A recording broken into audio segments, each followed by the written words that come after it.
Сургууль сурдаг эсвэл сурж исэн хүмүүс та бүхэнд бүгдээрээ чинь дургүй юм уу хэцүү санагддаг хичээл байгаа л бах те. Миний хувьд бол 10 жилээ ямар ч л байсан амжилттай төгсөөд одоо их сургуульд сурж байгаа 10 жилд байхад бол надад хэд хэдэн хэцүү санагддаг хичээлүүд байсан. Жишээлбэл математик. Математикийг 5 дугаар анги хүртлээ бол маш сайн хичээж сурсан. Түүнээс хойш бол замхан одож нэг алдсан бол нөхөж авч чаддгүй хичээлээсэн байна лээ. Тухайн үедээ ангийнхаа охин дурлж муурлаад ер нь нэг тийм тооны идэ сатарах зүйлс маань ихсээд хэдий хичээлээ хийх сонголт нь надад байсан ч хийхгүй байхыг би сонгосон. Тэрнээс болоод математик дахиж хизээч ойлгоогүй юм да. Тэгээ ер нь л тэгээд үсгнүүд орж ирээд X-ийг олмол гээл эхлэхэд галзуу санагдчихсэн. Өдөр тутмын амьдралд маань хэрэгтэй гэж хэлснээр уран зургийн анги шиг дүрсний хэлбэр радиус талбайг ол гээ жоохон дэмий юм заагаад байна уу даа гэж хөвдөө ихээхэн бодоо сүулдэ ач холбогдол өгөхөө болцсон. Даанч үнэхээр л амьдралд хэрэг болж болох үеэс хэрэгтэй чухал бөгөөд үнэхээр хөгжилтэй хичээл болохыг төгссөнийхаа дараа л ухаарсан да. Та нар маань начиг ийм тэнэг алдаа битгий гаргаарай. Математик бол бидний амьдралд ямар нэгэн байдлаар хэрэг болж л таарна. Гэтэ жоохон хэцүү л хичээл болохоос ш. Дараагийн нэг талаараа хэцүү санагддаг хичээл бол биеийн тамир. За гэтэ яг тодруулга хэлэхэд би биеийн тамирын хичээлдээ амар дуртай байсан. Тэсийн ядаа хүлээгээд ус мусаа бэлдээ, хувц мувцаа пүүзээ бэлдээд бөөн баяр болоод заал руугаа яарангүн. Тэгвэл яагаад хэцүү хичээлээр сонгосон бэ гэвэл манай биеийн тамирын хичээл заримдаа хуваарийн дундуур байгаад идэгсэн. Тэгэхээр нэгэсэндээ биеийн тамир орсны дараагаар англи хэл эсвэл заримдаа математик эсвэл заримдаа нийгмийн хичээл байгаад идэгсэн. Мэдээж биеийн тамирын хичээл юм чин заалан дотор маш их хөдөлж сакс макс тоглоод амар хөлрснийхаа дараагаар нийгэм эсвэл англи хэлний хичээл сууна гэдэг бол амар хэцүү байдаг байсан.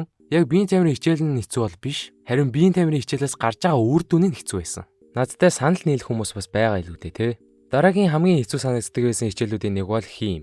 Энэхүү YouTube сувгийн маань нэр бол Xenon. Тэгээ Xenon гэдэг нь химийн элемент байдаг л та. Эннээс болоод үзэгчд болон зарим нэг хэсэг бүлэг хүмүүс намайг химдээ дуртай байсан болохоор химийн элементийн нэр өгсөн юм уу гэж асуудаг. Үгүй дээ, үгүй. Ерөөсөө тийм юм байхгүй.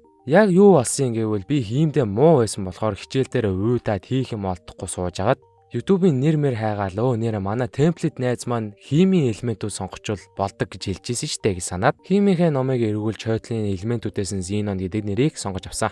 Жижигмөр хичээл дээр YouTube одоо сууж идэг ямар завтай юм. Харин тийм ээ, би өстой хичээл дээр 9 шүдэн юм хийдэг байсан. Хаяа манга, анимийн дүрмөр зураад, комик зураад, ер нь бол нэг төсөөлтөө байгаа зүйлсээ зургаар илэрхийлэх гэж их оролддог байсан.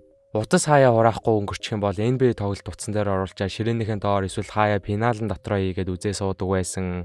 Гэхдээ хянамгын анхаарал сонор мэдрэмж өндөртэй багшийн өөдөөс бол уцаа оролдохгүй дэвтрийнхээ хойтолд илүү дутуу цаас авчуулаад шуу муу ийгээд онгоц ийгээд тоглоо сууж идэг байсан. Тийм ээ, би маш их гин буруутай хүн. Хүлээн зөвшөөрч байна. Одоо оюутан болсон юм чинь юун хум тэмдэглэж аваад өөрийнхөө төлөө хичээхгүй болохгүй. Үнэхээр хэцүү байгаа. Уган сайхан манга комик зураад л сууж юмар юм. Гэтэ мэдээж болохгүй шүү дээ. Хичээлээ сайн хийгээд сайн ажилтаа болоод амьдралаа залгуулах хэрэгтэй. За хамгийн сүүлчийн хэцүү санагддаг байсан хичээл маань бол физикийн хичээл. Гэтэ би дуртай байсан. Үнэхээр дуртай муртай гэж бол хэлэхгүй. Гэтэ тодорхой хэмжээнд дайжгүй санагддаг байсан. Хаяа үнэхээр сони тохиолдол асуудлууд дээр бодлого бодуулаад байгаа нь хачирхалтай. Тэр жишээ өгүүлбэртэй бодлогууд надад яг ингэж санагддаг байсан. А цэгээс Б цэг рүү явж байгаа богооны хурдыг тооцоол. Сансарлуу нисж байгаа пуужингийн анхны хурдыг ол. Xenon-ы толгоон дээр унах байгаа тоосгоны хурдыг тооцоол. За тоглосон.